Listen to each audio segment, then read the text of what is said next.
Praise something. Good morning, everyone. May kasama po ba ako sa umagang ito? Hallelujah! Isa nga pong malakas na palakpak para sa Panginoon. Hallelujah! Tunay nga po ang anak ng Diyos ay patuloy na pinagpapala at nakikita natin yung grasya ng Panginoon sa buhay ng bawat isa sa atin. At nakikita natin yung kanyang mercy na patuloy niya tayong ginagabayan sa lahat ng ating ginagawa sa saan man tayo naroon o anumang sitwasyon na mayroon tayo na kinaharap. Maari nga po ang iba ay nandoon na sa panahon o ngayong panahon o sa sitwasyon na para bang minsan ay ang hirap na nating unawain, ang hirap na nating siyasatin at hindi na natin maintindihan na hindi na maarok ng ating pananaw o balintatanaw ng ang mga nangyayari sa ating kapaligiran. Amen? Siguro marahil ay nakita nyo na po muli at ako ay nagbalik sapagkat mayroong pinagagawa ang Diyos sa umagang ito. Amen? Praise God! Dahil alam ko, and I do believe personally na Diyos ay kumikilos at gumagawa, hindi lamang ngayon, bukas, magpakailaman, but every time in your life, ang Panginoon ay laging tapat at laging nagmamahal sa buhay ng bawat isa sa atin. Kaya sabi ko sa Panginoon, Lord, ay halos sa tuwing ako po'y tatayo, ay lalo kong nararamdaman yung pahirap na pahirap para sa akin, yung mga mensaheng ibababa o binababa ng Panginoon sa akin. Kaya sabi ko, Lord, anong mensahe ang nais mong ipaabot sa buhay ng mga tao mo na tinawag mo, na pinili mo at ginamit mo sa church na ito. At kanina nga lang po, habang tayo nag-aawitan, hindi ko talaga lubos maunawaan, maintindihan yung kagalakan at yung pagmamahal ng Panginoon habang umaawit si Tita Richie. Dahil sabi ko, I miss that voice. Na nami-miss ko yung buhay na kung saan, kung kailan nando kami sa lugmok na pamumuhay, na alam ko sa tuwing siya kakanta, ramdam na ramdam ko ang bawat lyric, ang bawat word na kanyang binibitawan habang inaalay niya ang lahat ng bagay sa Panginoon. Ramdam na ramdam ko na ang pagpapala ng Panginoon, ang grasya ng Panginoon ay laging sapat sa buhay na bawat sa atin. Kaya hindi ko talaga mapigilang umiyak sa tuwa, sa galak. Na minsan pa sabi ko, para akong isang sanggol na umiiyak sa kanyang magulang at nung marinig ko ang kanyang voice na kumakanta, umaawit, unti-unti akong nagkakaroon ng kapahingahan, nagkakaroon ako ng kagalakan, nagkakaroon ako ng hindi maipaliwanag na nararamdaman sa aking puso. Na sana ang bawat isa sa atin naririto ngayong umagang ito ay ganun din ang nararamdaman sa tuwing tayo umaawit sa Panginoon. Maaring hindi natin ito nararamdaman sapagkat maraming gumugunita, maraming pumipigil, maraming tayong nararanasan sa ating buhay na hindi natin inaasahan. Kaya minsan hindi natin maranasan, maramdaman minsan pa ang pagkilos ng Diyos at ang pangungusap sa atin every time na tayo dadako sa lugaring ito. Dahil malimit tayo nagiging busy na sa ating mga ginagawa o maaring every time na tayo pupunta sa lugaring ito, maaring nagiging ritual na, nagiging traditional na ang pagpunta natin sa gawain ito na nawawala na yung ating passion, yung compassion na kung paano tayo umawit, paano tayo magpasalamat, paano tayo magbigay, paano tayo pumalakpak na lahat ng ating ginagawa ay binabalik natin sa ating Diyos na buhay. Amen? Hindi po ako galit. Hindi po ako galit sapagkat ito ang pinag-uutos ng Panginoon sa umagang ito dahil talagang ako ay na-amaze. Nasabi ko talaga, Lord, napakabuti mo. Hindi ko talaga alam na si Tita Richie ang magpapaawit at hindi ko alam ang kanyang mga song na awitin. Pero dahil sa awiting iyon, mas lalo akong nagkaroon ng boldness, nagkaroon ako ng confident na ito talaga ang pinagagawa at pinasasabi ng Diyos sa atin sa umagang ito. Dahil kung saan nakita ko kung paano ginagamit ang buhay ng mag-asawa na si Bishop at si Tita Richie sa kanilang pagmiministeryo sa lupang ito kung saan nag-uumpisa ang ating church na nandoon ang kagalakan, nandoon nagumapaw ang pag-ibig nila sa paglilingkod kahit kabila ang persecution, nandoon ang mga problema na kanilang kinakaharap, but still they love to sing, they love to serve the Lord with all their hearts sa mag-asawang ito. Hindi ko po tinataas sila, subalit ito'y aking nakikita at aking napansin. Dahil bilang isa nga pong may bahay, truly, ay na-amaze ako sa buhay ni Tita Richie. Hindi ko siya tinataas, pero binibigyan ko lang ng example sa buhay niya. Dahil ko sabi ko, Lord, paano nagagawa ni Tita Richie ang mga ganung bagay? Nagtatrabaho, meron pang online class, meron pang mga discipleship, and the same time, kasama namin dito, at sa prayer o sa ating healing ministry, sa mga lahat na activity, laging kasama. Kung titignan ko kung sa aking isipan pa lang, fully book na ang schedule niya. Sabi ko, Lord, humihinga pa ba si Tita Richie? Amen, praise God! Nakakahinga pa. Dahil talaga makikita ko, sabi ko, Lord, yung burden, yung compassion and passion to serve you with all her heart, ay nandoon at nakikita ko. How much more pa sa buhay ng bawat isa sa atin, na lahat tayo ay parang makita yung maranasan, yung pangako ng Panginoon. Dahil I do believe personally, ito yung kanilang nararanasan sa buhay nilang mag-asawa ni Bishop. Siyempre, hindi naman po ito mangyayari sa tulong din ng mag-asawa at ng kanilang mga anak. All work together for goods. Hindi magiging magaang ang isang trabaho o isang gawain kung isa lang ang gumagawa. Kaya kailangan ang bawat isa sa atin ay nakikipag-participant at patuloy na nagbibigay ng kanilang mga effort na tungkulin at gawain upang mahigit na maging magaang ang ating ministeryo. At ngayong umagang ito, ikaw at ako ay mayroon ding gagawin upang maging magaang at upang maging madali ang mensaheng i-deliver na ito sa umagang ito. Amen? Dahil kahit kayo'y nakaupo sa umagang iyan, at kayo'y nanonood, ninanais ko na marinig at pinapakiusap sa inyo na pakinggan nating mabuti ang mensaheng dadalin ng Panginoon sa umagang ito sa atin. At kung kayo mayroong Biblia, meron po ba kayong Biblia?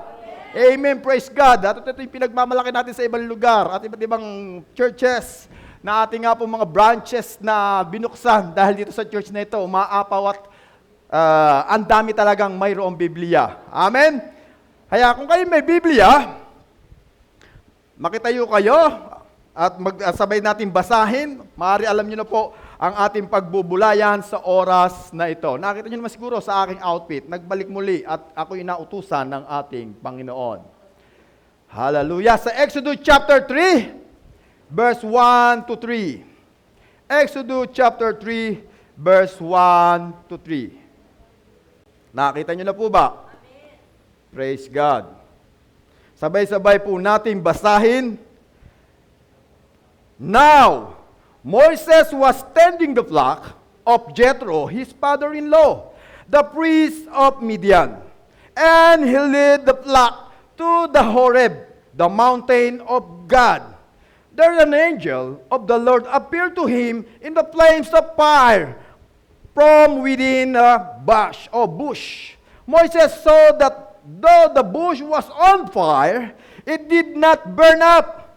Moses thought, I will go over and see the strange sight, why the bush does not burn up. Blessed is the mapagpala ang pagbasa ng salita ng Diyos sa umagang ito. Tayong lahat ay yumukot manalangin. Sweet Holy Spirit in the midst of us, we thank you for this privilege, O Lord, in this morning na makarating ang bawat isa sa amin at makapanood online sa mga kapatiran, O Lord, na hindi makadako sa lugaring ito dahil sa lockdown na ibinaba ng gobyernong ito. Subalit, O Lord, ang aming pananaliga at pananampalataya ay hindi nalilimitahan ng anumang bagay sa surround us, O Lord. Bagkus, O Lord, ang kapangyarihan mo ay patuloy nga po naming inaangkin sa buhay ng bawat isa sa amin na narito. We acknowledge your Holy Spirit in the midst of us na siya nga pong maglilid, mangunguna, mangungusap sa buhay ng bawat isa sa amin na patuloy na naghahangad ng karunungan, kaalaman,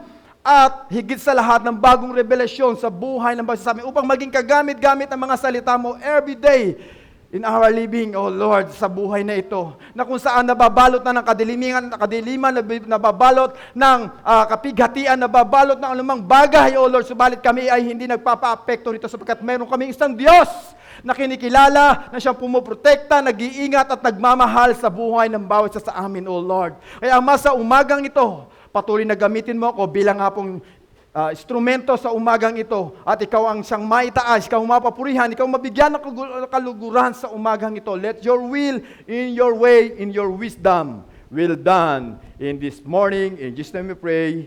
Amen and amen. Makakaupo na po kayong lahat at hinihiling ko po na inyo nga pong ituon ang inyong paningin sa Panginoon, hindi sa taong nasa inyong harapan, at hanapin ang kaluwalhatian niya, hanapin ang kanyang kasagutan sa inyong mga katanungan sa pamamagitan ng kanyang salita. At dito nga po sa pagkatawag ni Moises sa Exodus chapter 3 verse 1 to 3, kung saan the first time na encounter ni Moises si Jesus sa kanyang buhay.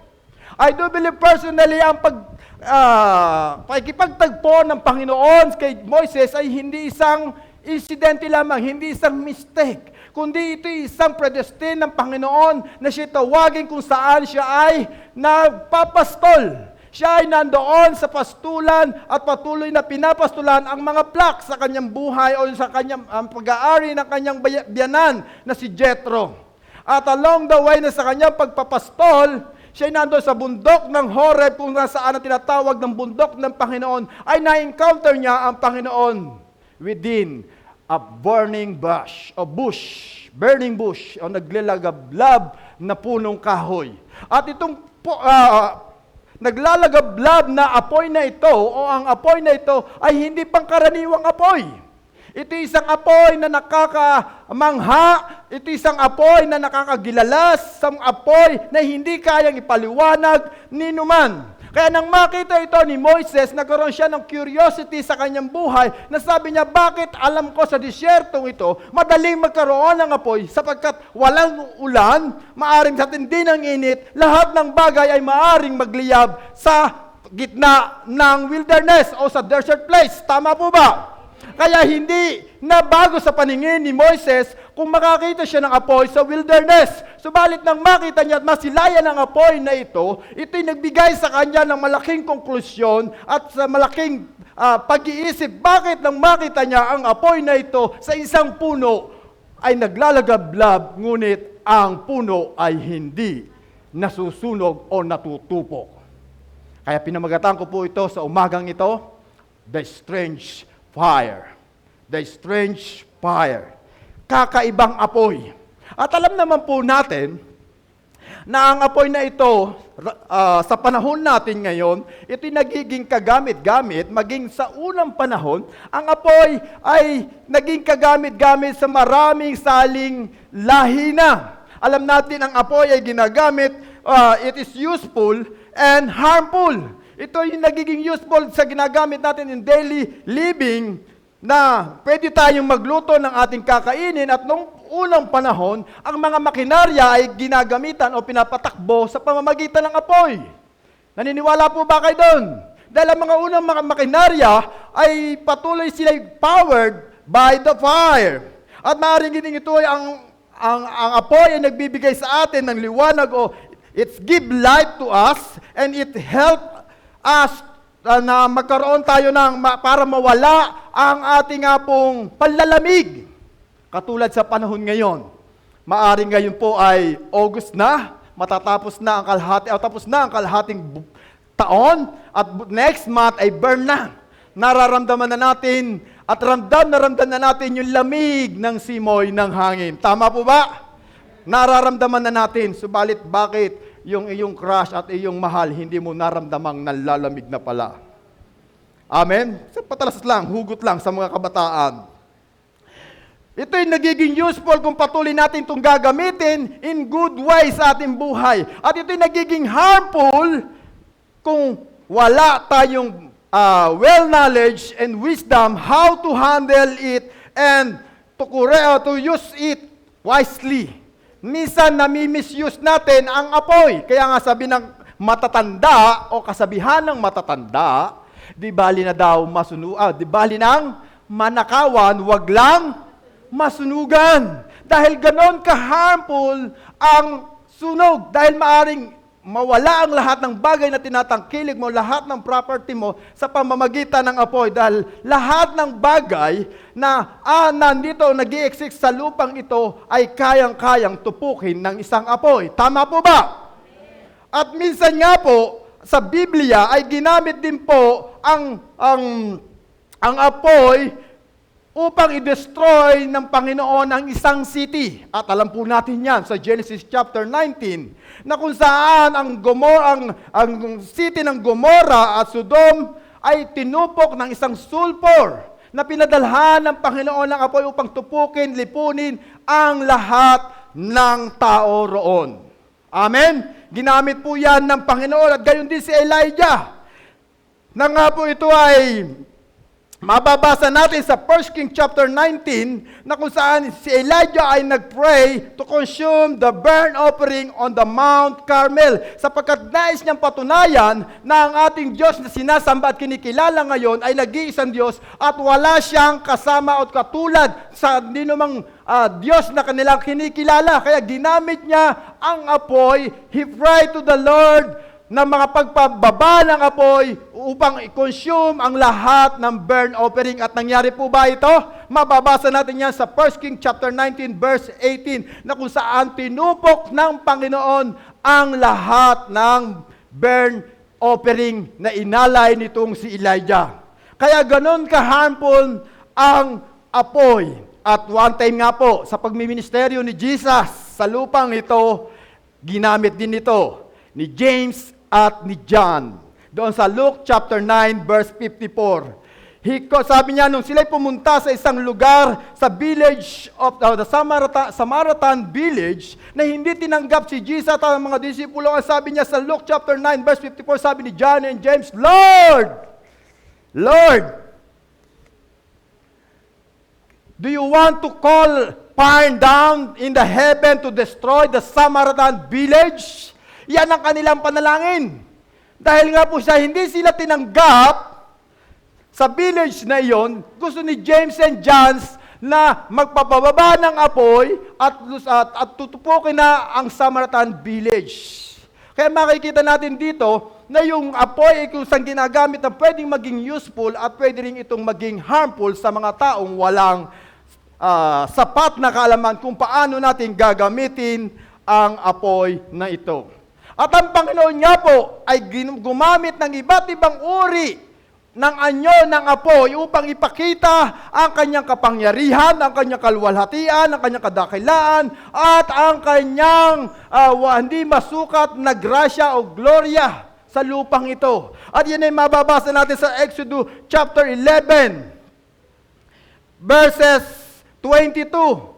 Fire like a pillar of clouds to reveal His power. Na kung saan kanina ay in-exhort ng ating kapatid kung saan dinala ni Moises ang kulang-kulang 600,000 na katao na inalis sa Egypt patungong the promised land. Sa araw at sa gabi, binigyan siya ng pillar of clouds at sa gabi nagpadala ang Panginoon ng pillar of fire to protect them, to see the power of God na kung saan mas makapangyarihan siya kaysa sa mga Diyos ng Parao. Amen? Nandiyan pa po ba kayo?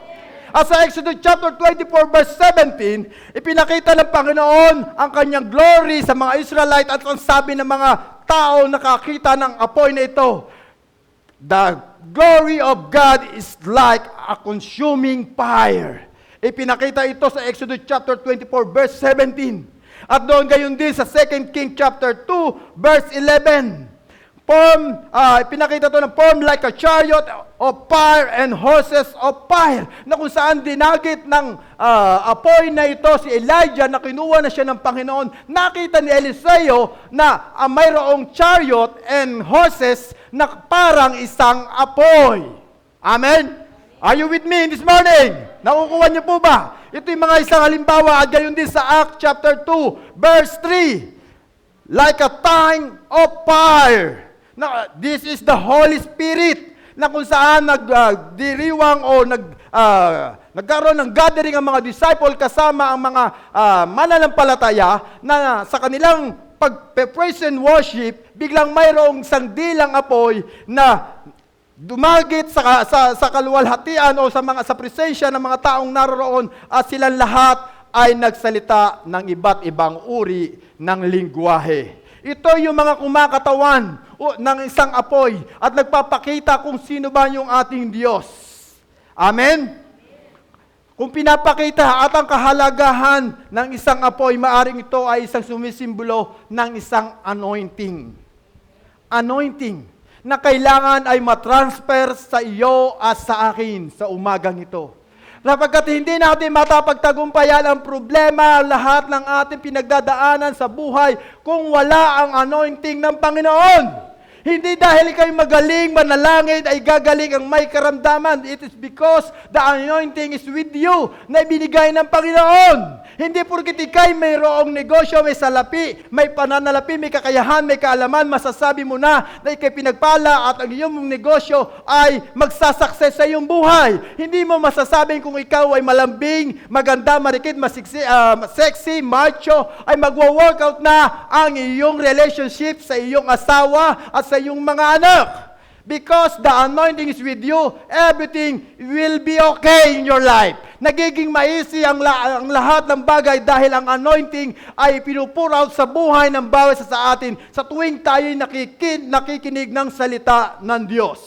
Are you with me? Naiintindihan niyo po ba ako? Masyado po ba ako mabilis sa pagsasalita? Dahil nag-uumapaw yung salita ng Diyos sa aking puso dahil hindi ko alam kung mapailiwanag kung ano ang talagang naisibigay ng Diyos sa umagang ito. I was so excited that almost 2 days na po akong hindi nakakatulog dahil sa pagbibitbit ng mensaheng ito. Na ipinabababa ng Panginoon, Lord, surely ka po ba na ito ang iyong padadala? Dahil sabi ko, Lord, bakit fire? Bakit fire? Bakit kailangan ng apoy? Dahil nakikita ng Diyos sa ating pinagdadaanan dahil sa pandemyang ito. Parang wala na tayong ganang sumamba. Parang nawawala na yung ating pananalig sa ating Diyos. Parang nawawala na tayo ng pag-asa. Nawawala ng lahat ng ating pinapangarap sa buhay. Dahil sa mga nangyayari dito sa ating bansa o sa iba't ibang lugar o iba-ibang bansa rin po. Para bang ang pakiramdam natin wala ng Diyos. Katulad nito sa first encounter ni Moises sa burning bush. Ang mga Israelite ay 430 years nang naghihirap sa Egypt. Nakikita at nadidinig ng Panginoon ang kanilang mga hinaing. Kaya hindi na kayang pigilin ng Panginoon ang kanyang damdamin, ang kanyang compassion and passion for His people. Kaya siya'y nagpakita kay Moises to lead His people going to the promised land.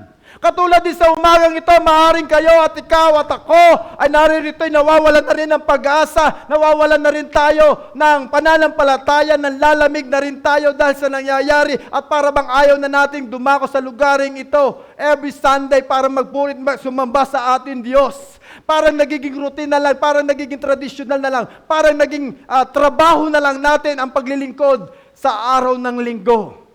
Pero in this morning, sabi ng Panginoon, I miss you. I want you the way who you are. Kung paano ka tinawag katulad ni Moises. Ang sabi ng Panginoon, siya'y nagpakita kay Moises. At alam niya na ang pagkatawag kay Moises ay hindi isang mistake. Bakit ko po nasabing ito? Sapagkat si Moises ay lumaki sa lugar kung saan na well-equipped siya. Kung saan mayaman ang Ehipto at siya nga po'y kinupkop ng kapatid ng Parao. At siya na well-trained doon at maaari nga po isa sa pinakamagaling na engineer at hinahangaan ng maraming tao. Kaya alam ng Panginoon ang pagkatawag sa kanya. Hindi nagkamali ang Diyos sa pagkatawag kay Moises dahil siya tinrain doon. At alam ng Panginoon na siya may kakayahan, may ability, may knowledge. Lahat ng katangian ng isang leader ay mayroon siya. Subalit ang nawawala sa kanya ay ang anointing. Anointing to lead His people. Kaya sabi ng Panginoon, along the way na siya nagpa-pluck ng kanyang mga pasto, ng kanyang mga sheep, ipinakita ng Diyos ang kanyang kapangyarihan, ang kanyang kaluwalhatian sa burning bush. Kaya sabi ng Panginoon, ang una ko pong nakita rito, sa ating pag-aaralan, habang nakikita niya na nagliliyab ang punong kahoy, subalit hindi natutupok. Nakaka-amaze talaga't isipin ito, ng lahat ng bagay alam natin natutupok, kahit anong bagay pa po iyan, subalit sa panahon ni Moises nang makita niya, itong strange fire na ito, ay hindi natutupok ang punong kahoy. Hindi natutupok. Kaya nang makita niyo ito sa verse 2, ang sabi niya, there the angel of the Lord appeared to him in the flames of fire from within a bush. Moses saw that though the bush was on fire, it did not burn up. So Moses thought, I will go over. I will go over. Dahil sa kanyang curiosity, nagkaroon siya ng pagkamangha sa kanyang nakita, kaya nag-decide siya na pumunta at lumapit doon sa kanyang nakikita. At nang makita niya ito, nangusap ang Diyos sa kanya. At sabi sa kanya, Moises, Moises, ako ito. Magtampo natin ang pangalan ni Moises sa pangalan niyo po. Sabihin mo nga ang pangalan mo ngayon sa umagang ito. Sumagot ang Panginoon at sabi niya, tawagin mo ang pangalan mo, Jeffrey, Jeffrey, ako ito. Sabi ng Panginoon, tinawag ka ng 2 beses to emphasize na hindi nagkamali ang Panginoon sa pagkatawag sa iyo na mayroon siyang tinutumbok sa buhay mo. Amen. Kaya ang pagparito mo rito at ang pagpapanood mo online, na ngayon nanonood ka ay hindi pagkakamali, kundi ito ay isang incident ng Panginoon upang marinig ang salitang itong ating pag-aaralan sa umagang ito. Kaya nang one time na madinig niya ito, nag-ignite ang fire sa puso nitong si Moises. Kaya ang number 1 ko pong nakita, ignite your fire. Sabi mo sa kapatid mo, kapatid, ignite your fire. Baka nawawala na yung apoy sa puso mo. Baka hindi na nagliliyab. Baka patay na. Dahil sa panahon natin ngayon, kung alam nating tag-ulan, napakahirap mag-start ng apoy. Lalo na sa panahon ni Moises. Sa unang panahon, ngayong panahon po natin, madali nang magkaroon ng ignition point. Lalo sa mga kabataan ngayon, hindi na nila naranasan yung mangunguha pa ng panggatong upang magpakulo o magluto na kanilang lulutuin. Tama po ba? Ngayon, meron pong electric stove, meron ng heater, meron ng ignition na 1 click lamang, nag-aapoy na, nagkakaroon na, nag-start na ng apoy. Hindi na nila naramdaman o naranasan yung panahon na kung saan maglalagay ka ng gas sa isang botelya, sa isang tangkay, sa isang cylinder, and then anong gagawin? Bobomba ka ng bobomba. Pupunuin mo yung cylinder ng hangin, and then pag sinindihan mo siya ng posporo, magsusundot ka pa ng panundot doon sa burner. Hindi na yan naranasan ng mga kabataan ngayon.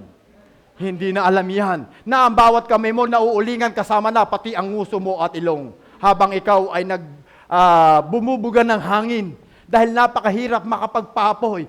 And trivia lamang, ano po, ang isa nga pong match o yung posporo ay na-discover ni John Walker noong panahon ng 1826. Ito ay siya ang nakapag-discover ng posporo na hindi niya sinasadya. Hindi niya po ito sinasadya. At ang kauna-unahang lighter na na-discover ni Johann Wolfgang, na-discover niya po ito noong 1823. Nauna pa po yung lighter kaysa doon sa match, sa posporo. Konti lang pong trivia. Kuya Kim, ating alamin. Mahalaga yung nalalaman natin, ang kasaysayan. Na kung saan talaga sa panahon ngayon, napakahirap magpaapoy lalo na kung umuulan. Amen? Pero mayroon tayong iba't ibang paraan kung paano mag-ignite o magkakaroon tayo ng ignition para tayo'y magkaapoy, para tayo'y mag-apoy. At napakabisa nga po yung pagpapaapoy kung ikay tatabi sa isang place o isang lugar o gagamit ka na mayroon ng apoy. Amen? Kung mayroon ng apoy. Kaya kung gusto mong mag-ignite ang fire na sa sayo, sino ang iyong palaging nakakasama sa buhay mo? Kung ikay laging sumasama sa mga taong matatagumpay, magiging matagumpay ka. Amen? Kung pumupunta ka sa mga taong very religious, magiging religious ka. Kung ikay makikisama sa mga taong mga leaders, magiging leaders ka balang araw. Kung ikay pupunta sa mga taong laging ang nasa isip is business, magiging business-minded ka na rin. Kung ang mga taong lagi mo sinasamahan ay mga taong positive thinking, magiging positive thinking ka na rin sa iyong buhay.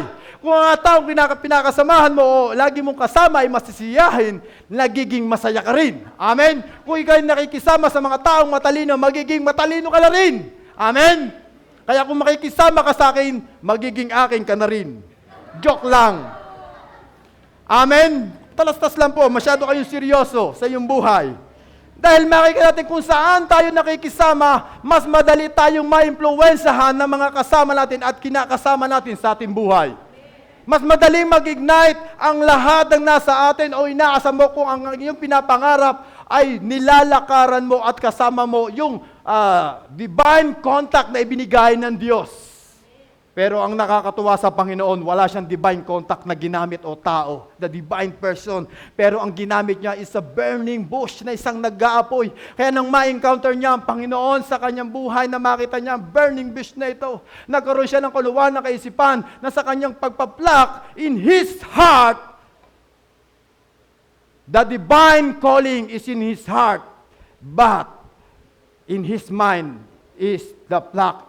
O ibig sabihin po ay, ang nasa puso niya, yung divine calling, yung purpose niya ay nasa puso niya. Subalit hindi pa ito nag-ignite, pero ang nasa isipan niya lamang ay yung mga pastol at tupa, sapagkat alam niya na siya tinawag at nagpapastol sa pamamagitan ng pagtulong dito sa kanyang biyanan na si Jethro. Pero dahil hindi pa siya nag-ignite sa Panginoon, yung calling ng Diyos sa kanya, yung anointing ay hindi pa natatransfer sa kanya, kaya hindi niya alam kung paano niya gagawin ang bagay nito. Dahil kung inyo pong babasahin at bibigyan ng mas malawak na kaisipan, nang siya lumayo sa Egypt, nagpunta siya sa Midian, hindi niyo po ba naisip at hindi ba pumasok sa isipan ni Moises na sino kaya ang tunay niyang mga pamilya?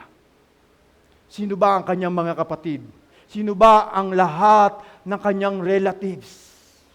Hindi niya alam po iyon. Wala siyang kaalam-alam dahil ang nasa puso niya, alam niya lang, nakapatay siya at siya'y nagtatago. Lumayo siya dahil alam niya, siya ay pahihirapan sa Ehipto.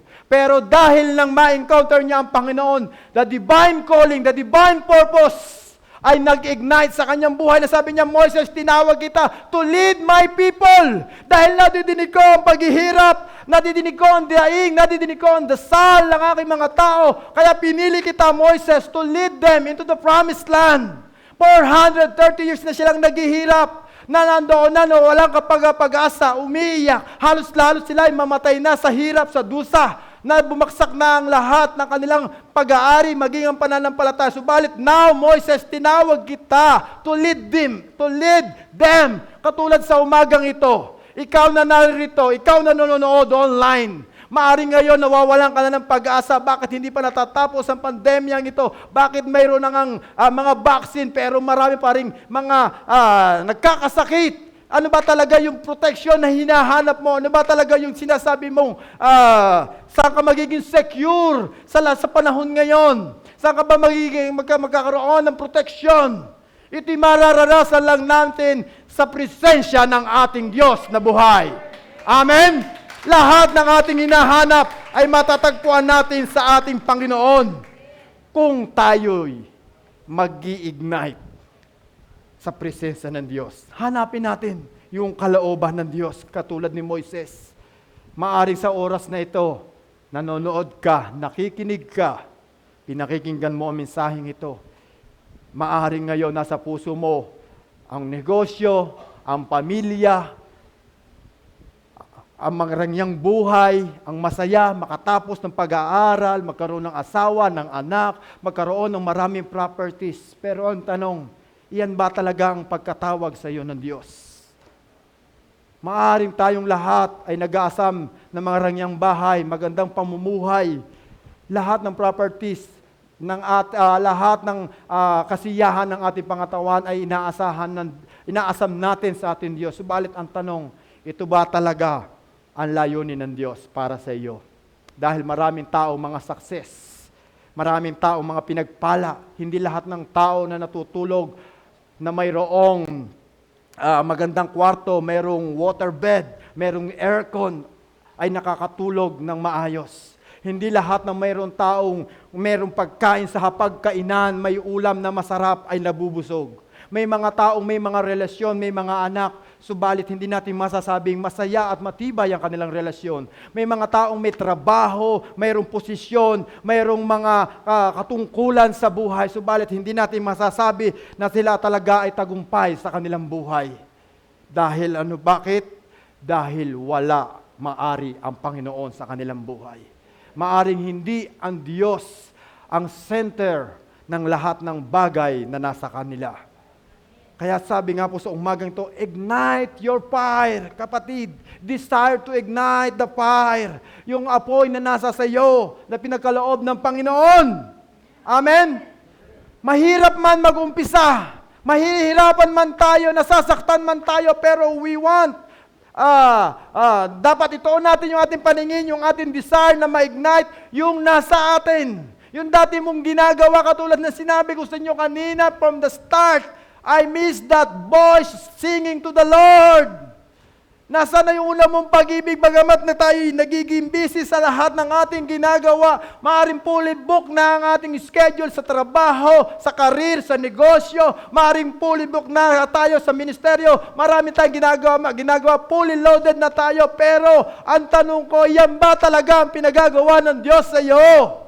Ignite your fire. Yung fire kung saan una mong nakilala ang Diyos sa iyong puso, sa iyong isipan. Na alam mo na tinawag ka ng Diyos. Kung saan wala ngayon ay mayroon ka na. O ngayon kung saan ka tinawag ng Diyos, kung saan mo naramdaman ang tunay na pag-ibig sa Diyos. Ignite your fire. Alalahanin mo kung saan ka tinawag at kung kailan ka tinawag ng Panginoon. I miss you, sabi ng Panginoon. I miss you. Dahil maaring nawala na ang apoy na nasa iyo ngayon. At ang pangalawa ko pong nakita rito, stay on the fire.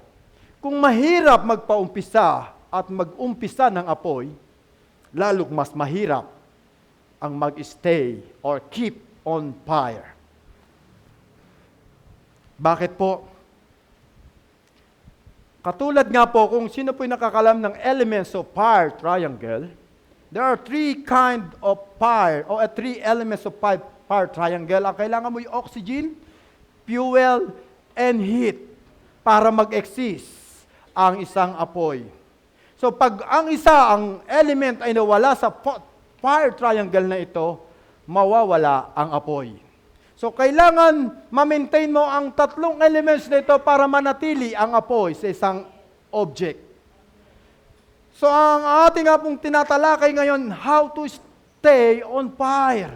Paano ba tayo mananatiling on fire sa Panginoon? Paano tayo mag-stay na on fire sa ating relasyon? Paano tayo magiging on fire sa ating trabaho? Paano tayo magiging on fire sa ating pag-aaral? Paano tayo magiging on fire sa ating mga ginagawang ministeryo sa mundong ito? Paano tayo magiging on fire sa ating mga business? Paano tayo magiging on fire sa relasyon natin sa ating mga kaibigan, sa ating asawa, sa ating mga kapitbahay o sa mga taong ating nakakasalamuha? Paano tayo mag-on fire o mag-stay on fire?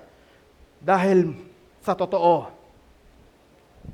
mayroong reason na pumipigil sa atin para tayo mag-stay on fire. There are 4 things po akong nakita kung bakit tayo nawawala o stay on fire.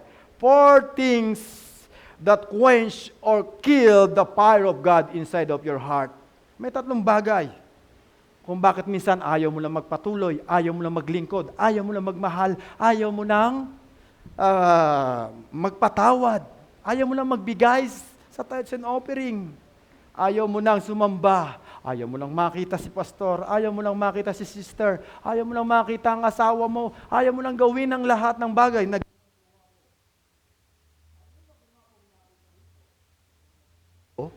Praise God. Meron pa po. Ang una ko pong nakita sa mga taong nawawala on fire, ang unang reason is very offended. Offended. May nasabi si pastor, may nasabi si sister, may nagawang masama, na-reject, hindi sinagot, binasted. Nag-e-expect ng promotion, nag-e-expect na magugustuhan ang iyong effort, ng dinner, ng lunch. Nag-e-expect ka na magiging first honor, makakagraduate. Nag-e-expect ka na aabutan ka ng iyong mga anak sa iyong birthday. Nag-e-expect ka na makakatanggap ka ng fully money at with cake. Nag-e-expect ka ng maraming bagay. Pero nang hindi mo na-met ang iyong expectation, You are easily offended. Na-offend ka, kaya parang ayaw mo nang magpatuloy. Ayaw mo nang gawin ang mga bagay na ginagawa mo. Nawala na ang kagalakan, nawala na ang passion, nawala na ang compassion, nawala na ang love. Dahil na-offend ka sa maraming bagay. And pangalawa, disappointment. Halos parehas lang din po ito. Kasi yung disappointment, maaaring hindi mo to ginugusto o hindi mo sinasadya. Maaring nangarap ka sa iyong mga, in your future, baka yung pinagpe-pray mo, na halos ipanalangin mo na, dugo na ang iyong tuhod, kaluluhod sa Diyos.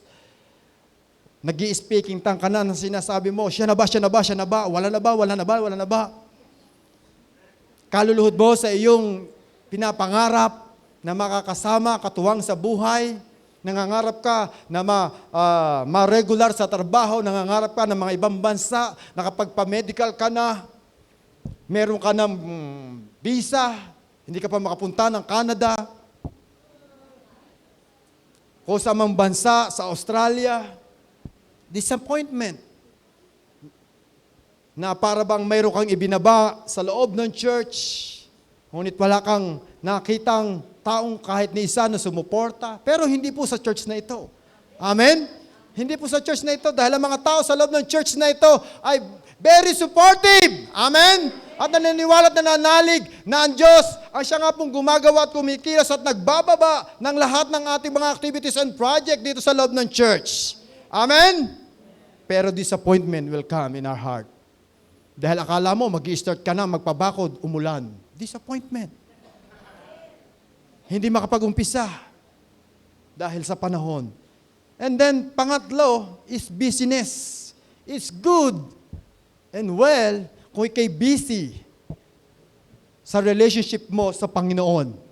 It's good and well kung meron kang intimacy relationship with God. Naging busy ang oras mo sa paglilingkod, pagde-devotion, naging busy ka sa paghahayag ng salita ng Diyos, nagiging busy ka sa pagpe-pray, pero minsan nagiging busy tayo sa trabaho. Malimit po yan. Sorry to say and sad to say, lalo mga nanonood mga OFW natin, nawala na yung alab at apoy natin sa paglilingkod dahil sa trabaho, dahil sa kahahabol natin sa success, dahil kahahabol natin sa pagyaman, pagkahabol natin sa mga material na bagay. Ito yung pang-apat, materialism. Yung sobrang hilig sa mga bagay, greediness. Yung sobrang sakim, sobrang pagnanasa, sobrang lahat ng bagay na sobrang nakasasama. Amen? May kotse na, gusto pa ng, meron pang mas upgrade, pero mas maganda kung pinoprovide ng Panginoon. Meron ng bahay, bumili pa ng 3 bahay. Meron ng 1 lupa, ang laki na ng lote, bumili pa ng properties. So kung talagang pinagpapala ng Panginoon, walang problema. Pero use it for the glory of God. Amen? Nagiging materialistic tayo dahil pag nakamit natin ang mga material na bagay, mga pinapangarap natin, nalimutan na natin ng Panginoon. Kaya dumadating na ang mga problema sa buhay natin. Alam niyo po ba, mayroon akong nakitang isang ilustrasyon. Sa buhay natin, sa paglapit natin sa ating Diyos, ang Diyos ay parang isang apoy o isang ilaw na kapag tayo'y nakaharap sa liwanag, mayroon tayong shadow sa likod. Tama po ba?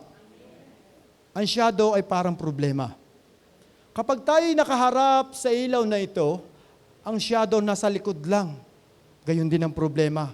Kung ikaw ay nakaharap sa ating Diyos, nandun ka nakaharap sa apoy, ang lahat ng suliranin mo, ang lahat ng problema mo, ang lahat ng kinainisan mo, nasa likod lang. Amen? Pero once na tumalikod ka sa apoy, wala ka nang makikita. Kung ikay tatalikod sa ilaw, wala ka nang makikita kundi ang problema mo. Tama po ba? Dahil wala ka na sa source of light. Gayon din ang success. Gayon din ang success. Kapag nasa harap ka ng Panginoon, nasa harap ka ng apoy, ang success, yung shadow mo, nasa likod mo. Kahit anong layo mo, kahit anong lakad mo, ang success habol ka lang kasi nakaharap ka sa Panginoon. Amen? Pero once na tumalikod ka sa Panginoon, kahit anong pagsusumikap mo, yung shadow, yung success, hindi mo maabot-abot sa buhay mo. Amen? Hindi mo maabot-abot kahit anong pagsusumikap mo, anong pagtitiyaga mo, dahil wala at hindi ka nakaharap sa source of light, hindi mo maabot-abot ang lahat ng ating pinapangarap. Kaya ganun kahalaga itong fire na sinasabi natin, itong anointing na ito. Stay on fire. How to stay on fire? Kailangan magkaroon tayo ng fruit of the Spirit. Alam po naman po natin yan, the fruit of the Spirit. Galatians chapter 5, verse 22. Love, peace, joy, kindness, goodness, faithfulness, gentleness, and long-suffering or self-control. Kailangan nagbubunga ang siyam na bunga na ito. Naglumalago. Amen? Dapat meron tayong pag-ibig, may pagmahal, may katiyagaan. Nawawala ang fire sa ating buhay dahil nawala na ang pag-ibig. Nawala na ang kagalakan sa paglilingkod. Nawala na ang kasiyahan sa paghahayo o pagbibigay. Nawala na yung mga good works. Nawala na yung pagtatapat. Hindi na nagbibigay ng tithes and offering. Hindi na nagbibigay. Nawala na ang alab sa pag-aapoy. Dahil sa panahon ngayon, napakahirap ng kumita ng pera. Mahirap o saan ka kukuha. Kaya parang ayaw mo na magbigay sa Diyos. Hindi ko naman po sinasabi ito para tayong lahat ay magbigay. Pero sinasabi ko lang po nito, yung ibigay natin yung nararapat sa Diyos. Amen. Kung talagang wala sa panahon ngayon, alam ko, ang Panginoon ang gagawa kung patuloy tayong makikipag-cooperate sa pinagagawa ng Diyos. Dahil ang taong wala ngayon ay bibigyan ng Diyos bukas. Amen? Bibigyan niya ng Diyos kung tayo kikilos at gagalaw at gagawa sa Kanyang pinagagawa sa ating buhay. Kaya stay on fire. Amen? At ang pangatlo po natin makita dito is fan the flames. Fan the flames. Kung mahirap magpa-start ng apoy at mas mahirap ang pag-stay on fire, lalong mas mahirap ang palakasan ng apoy o magpalakas ng apoy. Lalong mas mahirap ito. Dahil katulad ng uling, kung nakikita niyo po yung uling, dahil tong uling na ito, pag hindi mo siya pinaypayan, nagbabaga lang siya. Amen? Nagbabaga lang siya na nagbabaga. Hindi siya nag-aapoy. Pero once na pinaypayan mo ang bagang ito, mag-i-start na ang apoy at lalakas ng lalakas. At dahil mayroon ka pang ilalagay na ibang uling, mas mabilis makapenetrate ang apoy, mag-ignite ang uling, ang charcoal na ito, para mag-apoy din ang isang uling. Amen? Kaya, hinasabi ng Panginoon, sabi ng Diyos, yung apoy na nasa sayo, Moises, na pagkatawag ko sa iyo, kailangan i-share mo sa mga tao dahil nung along ng voyage ng mga Israelites sa wilderness, hirap na si Moises. Pagod na siya. Hindi niya na alam ang gagawin dahil nasa kanya lang yung anointing. Nasa kanya lang yung pagkatawag ng Panginoon. He is the chosen one. He is the anointed one. Siya lang ang tinawag ng panahon na kung saan naghihirap ang Israelite. Kaya nandoon ang kanyang complaint, nandoon ang kanyang pagrereklamo, nandoon ang kanyang pagsusumamo sa Diyos. Sa Numbers o sa Bilang's chapter 11 verse 22, Lord, sabi niya sa Panginoon, Lord, I cannot carry all these people by myself. Hindi ko kaya to, Panginoon. Dahil nasa akin lang ang anointing, nasa akin lang ang pagkatawag, ako lang ang leader na tinawag mo. I cannot carry all these things by myself. Hindi ko kaya ang suliranin sa aking pamilya, Lord. Hindi ko kaya ang mga boss ko. Hindi ko kaya ang mga kaibigan ko, Lord, by myself. Lord, hindi ko kaya ang nasasakupan ko. Hindi ko kaya ang aking biyanan, ang kanyang asawa. Hindi ko kaya ang lahat ng taong itong pinagkatiwala mo sa akin. I cannot carry all these people by myself. The burden is too heavy for me. Ang sabi ni Moises sa Panginoon.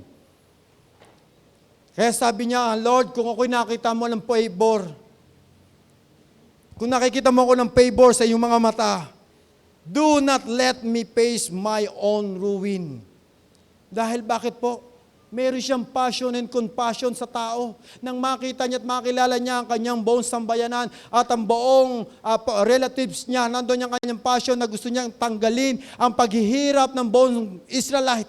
Subalit along the way na encounter niya ang reklamo niya, ang mahihirap na bagay sa wilderness, naramdaman niya na parang pinagkakaisahan siya, nire-reject siya ng mga taong ito, kaya nagreklamo siya sa Panginoon. Kaya sa verse 24, ang sabi ng Panginoon, bring me a 70 elder, and I will pour out the same spirit inside of you to put to them. Ang gusto ng Panginoon, fan your flame. Fan your flame. Yung apoy na nasa sayo, dapat ay maka-influence ka sa iyong kapitbahay, kapatid. Maka-influence ka sa iyong mga anak. Maka-influence ka sa iyong mga relatives. Yung paglilingkod mo, yung apoy, yung pag-ibig mo, yung pagpapatawad mo. Nakikita yung kaibahan na mayroong Kristo sa puso. Na dumating man ang pandemya, magkaroon man ang lockdown, ikay parit pa rito sa loob ng church nito at nagpupurit, sumasamba at nakakapagpapalakpak sa ating Diyos na buhay dahil mayroong apoy sa buhay mo. Amen? Ang nais ng Diyos ay play upon the flame na makahawa ka, mag-iimpluwensya ka sa ibang tao katulad ni Moises sa kanyang pagkatawag. This strange fire will ignite all of us in this morning. Na ma-encourage tayo na hindi lang tayo ang naririto, maging nanonood online, na dapat po'y makasama din namin po kayo sa gawain ito. Meron naman po tayong mga protocol na pinatutupad at sinusunod sa loob ng church na ito. Wala po tayong dapat ikatakot sapagkat alam natin ng Diyos ang siya nagpuprotekta sa atin every time na tayo pupunta sa lugaring ito. Flame the fire, fan the flame. Fan the flame. Sa umagang ito, kapatid, na-evaluate na po ba natin ang ating sarili?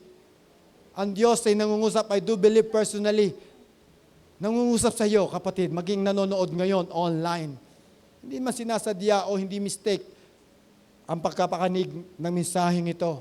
Maaring nangungusap siya sa iyo. I do believe personally, mayroong taong kinakausap ang Diyos sa umagang ito na baka ngayon nawawalan ka na ng pananampalataya dahil sa pinagdadaanan mo sa iyong buhay. Na hindi mo na alam kung paano mo sasagutan ang mga suliranin sa iyong buhay. Hindi mo na alam kung paano ka kakain sa araw-araw. O maaaring naghahanap ka ng trabaho, naghahanap ka kung ano ang future ang haharapin mo kung hindi matatapos ang pandemyang ito. Maaaring nawawalan ka na ng pag-asa, nawawalan ka na ng pananalig sa ating Diyos. Subalit in this morning, I do believe personally na ang Diyos ay nasa ating kalagitnaan at tinatawag ka sa umagang ito. At sa tulad ni Moses, ang sabi sa kanya, Moses, Moses, I am here. Listen to me. Hear my voice. I am with you. Sasamahan kita kahit nahihirapan ka, kahit na marami kang alibay, kahit na marami kang reason, kahit na marami kang pinagdadaanan sa buhay mo, kahit na may karamdaman ka, kahit may kapisintasan ka, kahit na hindi ka na pag-aral ng maayos, ay sasamahan kita. Kahit hindi mo alam ang gagawin mo, sasamahan kita because I will pour out my anointing to you. I will pour out. Kaya sabi ng 2 Timothy chapter 1 verse 6 and 7, 2 Timothy chapter 1 verse 6 and 7, for this reason I remind you to fan into flame the gift of God which is in you through the laying on my hands. For the Spirit of God gave us, does not make us timid, but give us power, love, and self-discipline. Sa umagang ito, maaring napapagod ka na, pero ang gift ng Panginoon ay nasa iyo.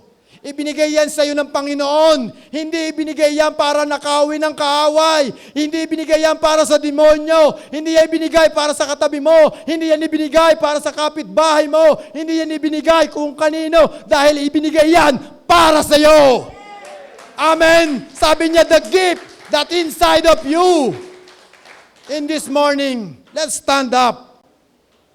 God call you to ignite your fire. Stay on fire and fan the flames that within you. Naririto ang mga lingkod ng Diyos sa umagang ito upang ipanalangin tayo, to motivate us, to encourage us, to lay their hands on you in this morning, to receive the anointing, to receive the motivation, to receive the healing, to receive the power, to receive everything you want in your life in this morning. Just believe and you will receive in this morning because God is with us in this morning na siyang nangungusap at nagpapahayag ng mabubuting bagay. Let's praise and worship to the Lord.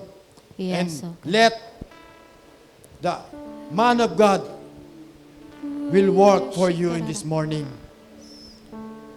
Hayaan mo ang mga lingkod ng Diyos sa umagang ito ang magtrabaho. Ipanalangin ka to motivate you, to encourage you ever before. na ang lahat ng bagay We mapagtatagumpayan natin. want more. We want all of us to bring back to the Lord in this morning.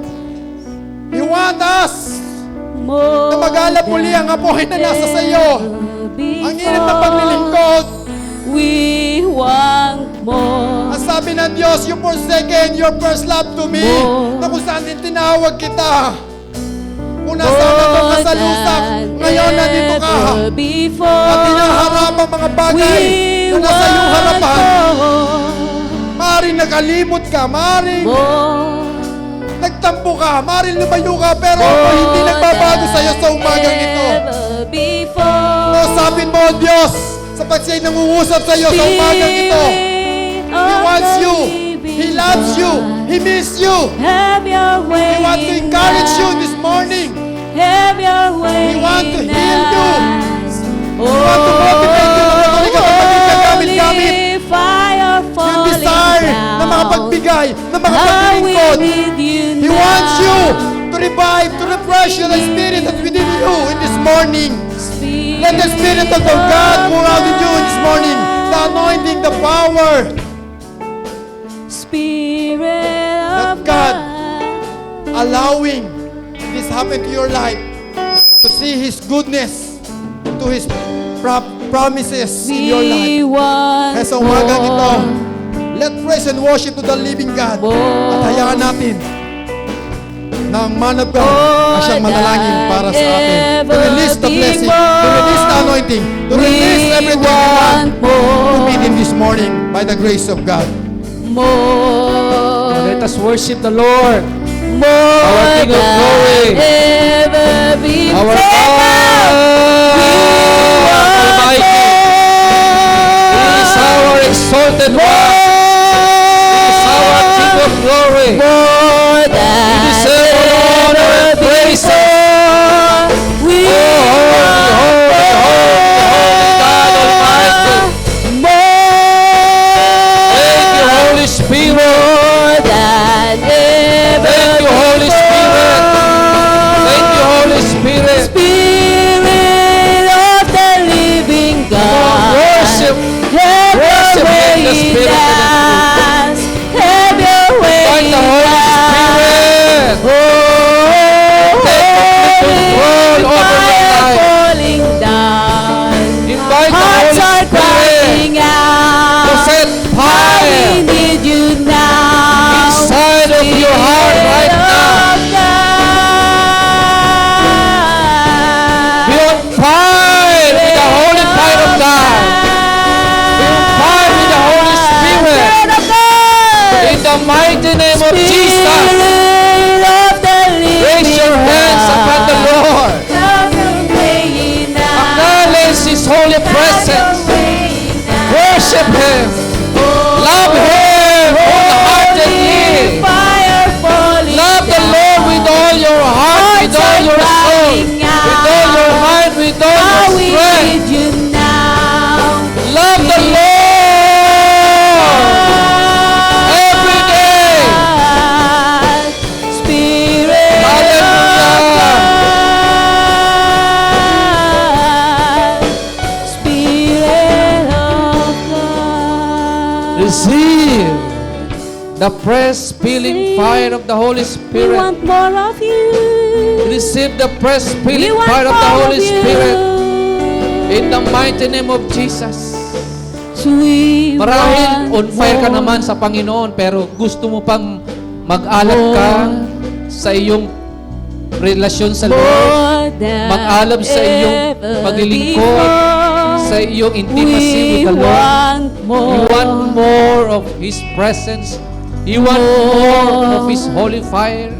You want more More than His ever before. glory na mag-manifest We want more. through your life right now.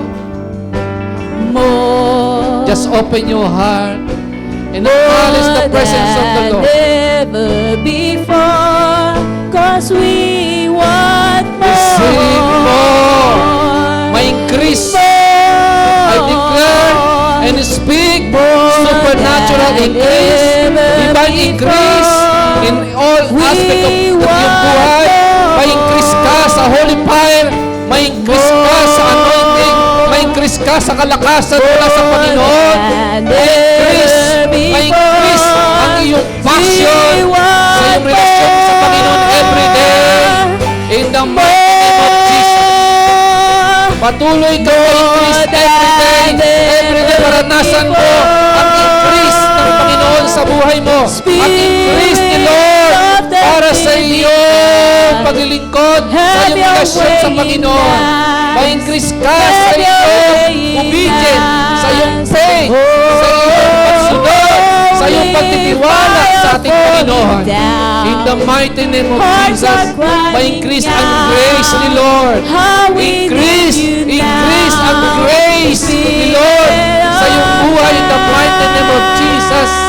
Maranasan mo increase at sinasaway ko ang anumang mga espiritu ng panlalamig sa relasyon sa Panginoon. Wala dito sa church, wala sa CSF, ang espiritu ng panlalamig. Wala dito sa ministry ito, ang espiritu ng paghihina sa paglilingkod sa Panginoon. Lahat ay on fire, lahat ay malakas ang iyong apoy sa paglilingkod sa Panginoon. Lahat ay excited mag-worship kay Lord. Lahat ay excited na pumunta sa paanan ng Panginoon upang lagi mag-fellowship every day.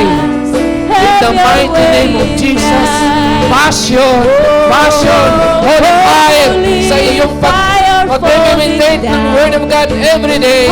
Passion, fire, holy fire sa iyong pananalangin sa presensya ng Panginoon. Passion, holy fire sa iyong paglilingkod, sa iyong pagsunod sa ating Panginoon. In the mighty name of Jesus, ang banal na Espiritu ang siyang nag-minister sa inyo ngayong umagang ito.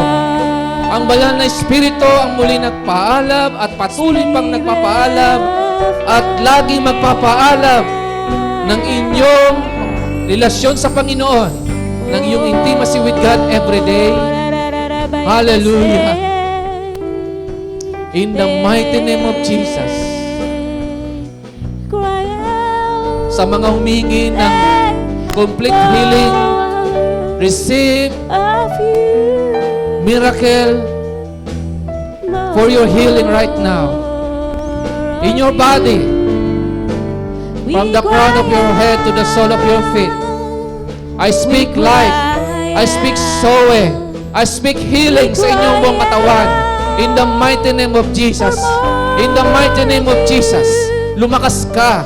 Lumusog ka. Gumaling ka sa anumang sakit karamdaman. Body, soul, and spirit. Receive complete healing. In the name of Jesus. Lahat na anumang sakit karamdaman ay kinuha na ng Panginoon sa mga latin ni Jesus. Ikaw ay gumaling na, pinagaling na ng Panginoon. Ang Espiritu ng Diyos ay kumilos sa iyong buhay ngayong umagang ito. Arthritis, pinagaling na ng Panginoon. Sakit sa puso, pinagaling ng Panginoon. Sakit sa diabetes, inalis na ng Panginoon. Normal blood pressure, in the name of Jesus. Sakit sa kidney, pinagaling na ng Panginoon. May bago ka ng kidney, in the name of Jesus. May bago ka ng sakit sa baga, pinagaling na ng Panginoon. May bago ka ng lungs in the name of Jesus Christ of Nazareth. Ang mumong internal organs at pinagalitan ng Panginoon. Ang iyong katawan. Jesus mighty name. Receive your healing. Receive your breakthrough. Receive financial blessing. Financial breakthrough every day in Jesus name. At ikaw ay lalakad sa ilalim ng blessing, sa ilalim ng pamor ng Diyos every day. Lalakad ka na ikaw ay protektado ng Panginoon. Permanenteng protection over that pandemic kaya na hindi makapenetrate sa iyong buhay, sa iyong family. In the name of Jesus. Sa mga OFWs, you are covered by the blood of Jesus. You are surrounded with the hands of God's protection every day. Sa mga OFWs, ikaw ay laging nasa ilalim ng mapabor ng Diyos, ng blessing ng Panginoon, ng protection ng Panginoon. At ang iyong family, dito sa bansang Pilipinas, sa ministry ito, ang iyong family ay laging secure sa presensya ng Panginoon, sa blessing ni Lord every day. Sa lahat ng mga nakakonect sa online na ito, sa lahat ng mga humihingi ng complete healing, ng protection, ng provision, ng promotion. In Jesus' name, dumating na ang pabor ng Diyos. Ang lahat ng inasahan mo sa Panginoon ay Kanya na ang ginanap, sapagkat lahat ng nagtitiwala sa Panginoon, kailanman na hindi niya ipapahiya. In the name of Jesus. Lahat ng mga nasa on-site celebration na ito, receive your blessing. Receive God's favor. In the name of Jesus. Hallelujah. Ang Diyos na ito ay nasa ibabaw lang ng sirkumstansya ng buhay. At kayo'y nasa ilalim lagi ng blessing, favor, protection ng ating Panginoon. Thank you, Abba Father. Thank you, Abba Father. Hallelujah. For your eternal love, O God. Thank you for your goodness. Thank you for your faithfulness. Salamat sa pinagaling nyo na, Panginoon. Salamat, O Diyos, sa inyo ng lubos na inyong pinagpala na inyong mga anak na ito, maging ang buong River God family, ang buong Solis family, ang buong Sesep Churches family. Thank you, Abba Father, at ang walang hanggang pag-ibig, biyaya, pagpapala na gubuhat sa ating Panginoong Isus, at ang pag-ibig ng Diyos Ama at pakikipisa ng Banal na Espiritu ay lagi sumainyo ngayon at pakilaman. Amen. Amen.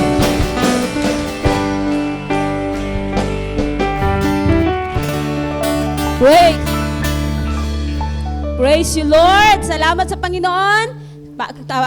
Maayos po tayo makakalabas po. Amen. Sa ating po nga nasa online, God bless you po. At pwede nyo po mapanood po ulit ito sa ating pong YouTube. Sa lahat po ng mga messages po natin nasa YouTube po. Amen. God bless everybody. Hallelujah. Be a blessing.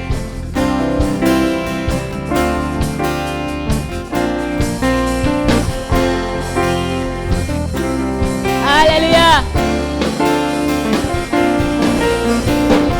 Sa bawat umagang kay ganda, simulang magpuri sa Kanya, itaas ang kamay at umawit na.